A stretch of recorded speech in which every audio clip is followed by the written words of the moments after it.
Welcome to our channel. Today we're going to show you how to make a delicious homemade chicken pot pie with a flaky crust. This classic comfort food is perfect for any occasion. So let's get started. First, preheat your oven to 400 degrees Fahrenheit. While the oven is heating up, let's prepare the filling. In a large skillet, melt some butter over medium heat. Add diced onions and cook until they become translucent. Then, add minced garlic and cook for another minute. Next, add diced carrots and celery to the skillet. Cook until they start to soften. Now, it's time to add the star of the show, the chicken. You can use cooked chicken breast or leftover rotisserie chicken. Just make sure it's shredded or diced into bite-sized pieces. Stir everything together and let it cook for a few minutes.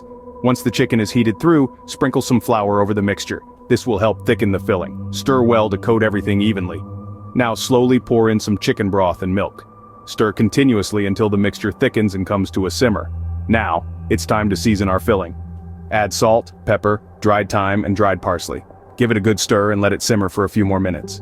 The aroma is already amazing. While the filling is simmering, let's work on the crust. You can use store-bought pie crust or make your own. If you're making your own, roll out the dough and cut it into circles that will fit your individual pie dishes.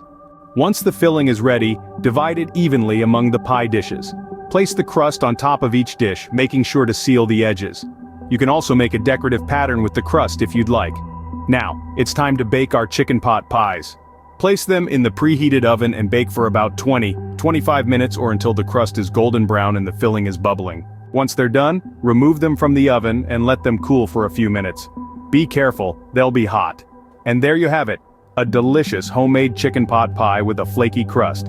Serve it hot and enjoy the comforting flavors.